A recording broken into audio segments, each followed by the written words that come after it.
እግዚአብሔር አብዘለኹሞ ክበጽሓኩም ሰላም ይብለኩም ደጋጊሜ ናይ ሎሚ ሓሳብ ክነስተንትነሉ ኣለና ዝበልክዎ የቕሬታ ምቕባል ወይ ሓደ ንምፍቃር ዝግበር ቀዳማይ ስጉምቲ እዩ።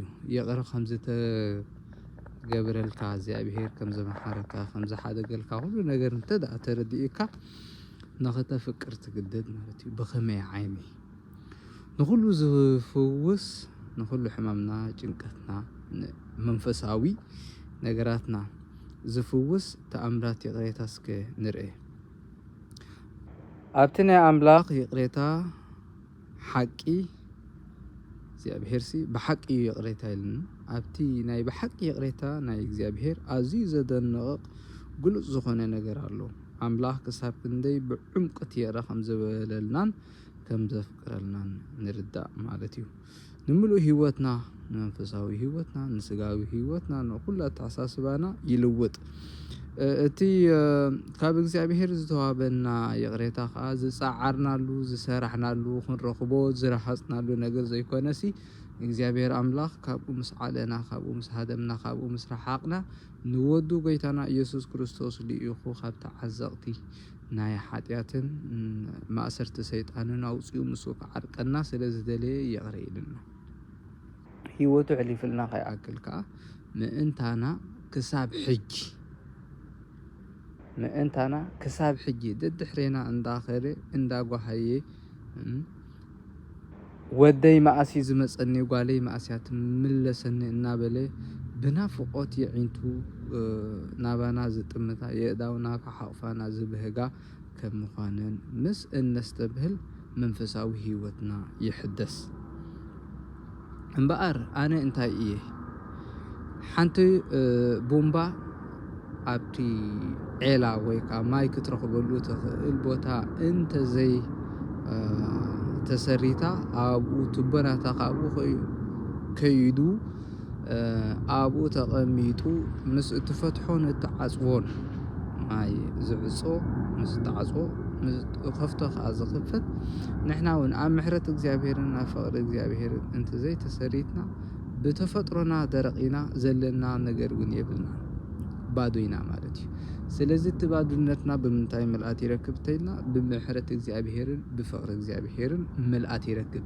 ንኻልኦት ክትጥምትን ክትርእይን ናብ ካልኦት ንኽትከይድን ከዓ ተብዓት ስለ እትረክብ ናብ ጎይታ ኢየሱስ ክርስቶስ ዘይተሰረተ ሰብ ነሱ መሪሕ ህይወቱ ዘይኮነ ሰብ ናብ እግዚአብሔር ዘይቀረበ ሰብ ብተፈጥሮኡ መንፈሳዊ ድርቀት ኣለዎ፣ ጭንቀት እውን ኣለዎ፣ መንፈሳዊ ጭንቀት ኣለዎ።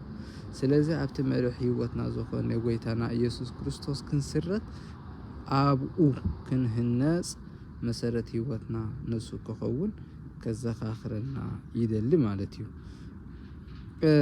ዓወት ፍቕሪ ኣብ ልዕሊ ጸልማት እቲ ጸልማት እንብሎ እንታይ እዩ ኢልና እንተሓሲብናን ኣስተንቲናን ኣብ ጽልኢ ምንባር ናይ ጽልኢ ባርያ ኮይንካ ምንባር ኣብ ጽልኢ ንሰይጣን ዓወት ምሃብ ካብ ፍቕሪ ምህዳም ማለት እዩ። እዚ ፍቕሪ እዚ ካብ ኢየሱስ ዝተቐበልናዮ ምሕረት ንጸልማት ህይወትና ኣብሪሁ መንፈሳዊ ሓይሊ ከም እንረክብ ናብ ኣምላኽ ከም እንርከብ ገይሩ ነቲ ኣብ ውሽጥና ዝተደኮነ ጽልኢ ብሓይሊ መንፈስ ቅዱስን ብጸጋ እግዚአብሔርን ካብ ውሽጥና ኣሊና ኣልጊስና ታቦተ መንፈስ ቅዱስ ወይ ከዓ ማሕደረ መንፈስ ቅዱስ ንኽንከውን ዝገበረና እግዚአብሔር እዩ ማለት እዩ። ስለዚ የቕሬታ ምስ ተቐበልካ እንታይ ኢኻ ትኸውን? ብርሃን ኢኻ ትኸውን። ብርሃን እግዚአብሔር ምሕረት እግዚአብሔር ኣብ ህይወትካ ክሰርሕ ምስ ጀመረ ንስኻ ንኻልኦት ናይ ብርሃን ተስፋን ናይ ብርሃን ኣብነትን እግዚአብሔር ኣብ ህይወትካ ክሳብ ክንደይ ከም ዝዓየየ ከም ዝሰርሐ ከም ዝለወጠካን ዝቐየረካን ተብል ማለት እዩ። ስለዚ ነቲ ንስኻ እትብሎ ትነብሮ ማለት እዩ እሞ ሓቢርና ከምዚ ኢልና ንጸሊ ኦ ጎይታ